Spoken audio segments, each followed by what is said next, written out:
कौशल्या ने एक रात सपना देखा। कौशल्या राजपूत, तुमने किए हैं जीवन में अच्छे अच्छे कर्म, इसलिए अब से जब तुम चाहो गायब हो सकती हो, जिसके लिए तुमको सिर्फ चुटकी बजानी होगी और चुटकी बजाते ही तुम गायब। बस एक बात का ध्यान रखना, जहां तुमने कोई गलत काम किया तुमसे ये शक्ति वापस ले ली जाएगी। कौशल्या की नींद टूट जाती है। ये कैसा सपना था? गायब हो जाऊंगी मतलब? हे भगवान, कंबल ओढ़ के सो जाती हूँ, सपना कंबल के अंदर नहीं घुस पाएगा। कौशल्या डर के मारे कंबल ओढ़ के सो जाती है। सुबह कौशल्या मंदिर जाने लगती है। अरे बहू, जल्दी चल, भिखारियों को खाना भी तो खिलाना है। हाँ माँ जी, अभी आई।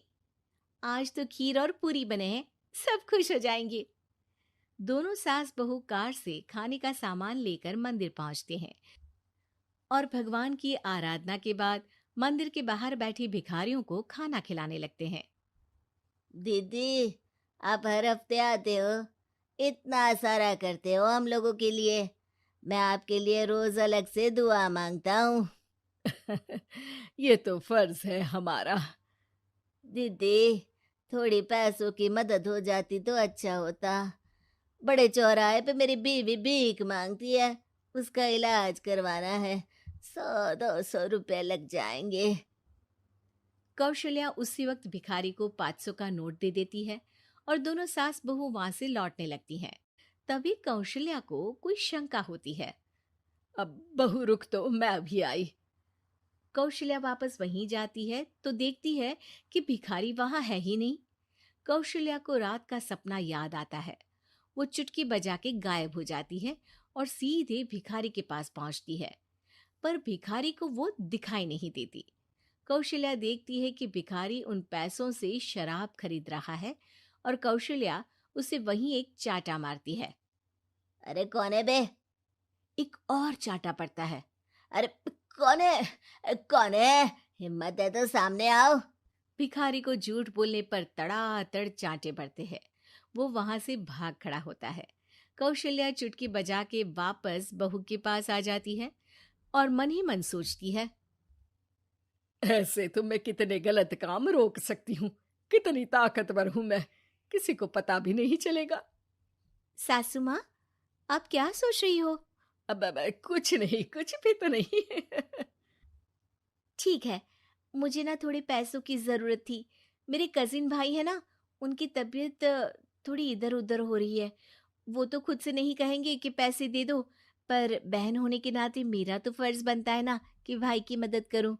अरे हाँ हाँ, ले जाना पैसे। पैसे इसीलिए तो कमाते हैं कि जरूरत में काम आ सके। घर पहुंच के कौशल्या अपनी बहू को 10,000 रुपए दे देती है। कब जाएगी तुम मायके? कल शाम की ट्रेन है। दोनों काम में लग जाती हैं। तभी काम वाली दीदी वहां आती है। आज ना मैं आप लोगों के लिए पनीर बनाऊंगी। ठीक है, मंगवा लेती हूँ पनीर। पड़ोस की दुकान वाला पनीर दे जाता है और काम वाली बाई पनीर से रेसिपी बनाने लगती है। आज अपनी सुपर पावर काम वाली बाई पे ट्राई करती हूँ, देखूं तो सही किचन में करती क्या है ये। सास चुटकी बजा के गायब हो जाती है और किचन में पहुंचती है। बाई को खबर भी नहीं है कि कौशल्या भी किचन में ही है। आज तो मैं भी पनीर की सब्जी बनाऊंगी रात को अपने घर, और थोड़ा सा घी भी रख लेती हूँ। वैसे भी कौशल्या बुढ़िया खा खा के मोटी हो गई है। कौशल्या बाई की चोरी पकड़ लेती है और गुस्से में बाई की चोटी ऊपर उठा देती है। बाई को समझ भी नहीं आता कि उसकी चोटी खड़ी कैसे हो गई। वो डर के मारे चीख पड़ती है।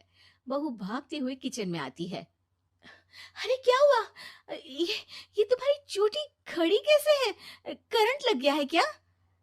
पता नहीं, शायद किचन में ना भूत है। बाई वहां से भाग खड़ी होती है और कौशल्या चुटकी बजा के अपने कमरे में टीवी देखने लगती है। बहू वहां जाती है। माँ जी, किचन में ना भूत है, बाई भाग गई। अरे भागने देना, भूत का तो पता नहीं, किचन में चोर जरूर था, और वो थी अपनी काम वाली। अच्छा हुआ चली गई।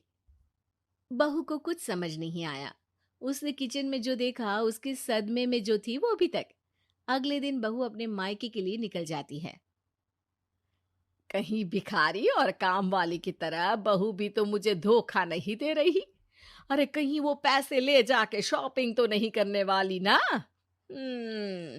अभी पता लगाती हूँ। मुझसे कुछ छिपा है भला। जैसे भगवान सब देख रहा है वैसे ही मैं भी सब देख रही हूँ। सास को अपनी शक्ति पर घमंड आ गया था। वो अब अच्छे काम करने की जगह अपनी शक्ति का इस्तेमाल खुद का शक मिटाने के लिए कर रही थी। वो चुटकी बजाती ही बहू के मायके चली जाती है। भैया, आपने बताया क्यों नहीं कि इतनी तबीयत खराब है? अरे तेरी सास बूढ़ी हो गई है, इतना भला काम करती है, उनकी मदद कौन करता है? यहाँ तो और भी लोग हैं ना। भैया, मेरे पास कुछ पैसे हैं। आप दूसरे डॉक्टर को दिखा दीजिए ना। अरे मुझे लगता है कि मेरा टाइम आ गया है, मुझे जाना होगा। कमरे में भाई की आत्मा को लेने यमदूत आ चुके थे। कौशल्या भले ही किसी को नहीं दिख रही थी, पर यमदूत ने उसे देख लिया। यही आत्मा है शायद, परछाई दिख रही है, पहले ही तैयार खड़ी है। अरे आप कौन हो? यमराज का नाम सुना है? हैं? आप यमराज हो क्या? नहीं, हम उनके यहाँ जॉब करते हैं, आत्मा उठा के ले जाते हैं डिलीवरी वाले। चलो अब तुम्हारा टाइम पूरा हो गया। अरे आप शायद ना वो बिस्तर पर पड़े आदमी की आत्मा को लेने आए हो। मैं तो बस यहाँ देखने आई थी कि मेरी बहू कहीं मुझसे पैसे लेकर शॉपिंग करने तो नहीं चली गई ना। मतलब तुम्हारे पास शक्ति है गायब होने वाली? हाँ। तुम ऐसे तुच्छ काम में उपयोग कर रही हो ऐसी दिव्य शक्ति का। अब तो तुमको ही लेके जाऊंगा। अरे नहीं नहीं, कल मुझे किटी पार्टी में भी तो जाना है। अब नरक में ही करना किटी पार्टी। नहीं नहीं नहीं। 3 बार नहीं क्यों बोल रही हो? टीवी सीरियल चल रहा है क्या एकता कपूर का? अरे प्लीज मुझे जाने दो। आप तो उस बीमार आदमी की आत्मा को लेने आए थे ना। गलत डिलीवरी करोगे तो यमराज डांटेगा ना।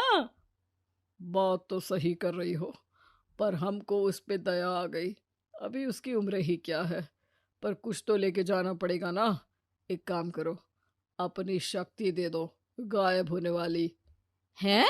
अरे क्यों? तुम पृथ्वीलोक का भ्रष्टाचार रोक सकती थी, चोरी रोक सकती थी, अरे कोरोना रोक सकती थी, पर तुमने अपनी बहू की जासूसी करना शुरू कर दिया। अरे लेकिन किंतु परंतु। यमदूत सास की शक्ति लेके वापस चले जाते हैं। कौशल्या की परछाई हवा से नीचे गिरती है और जमीन पे आते आते कौशल्या का शरीर सामने आ जाता है।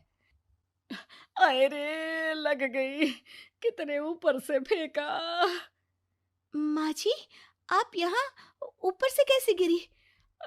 अरे समधन जी, आप अचानक कमरे में। सब घबरा जाते हैं।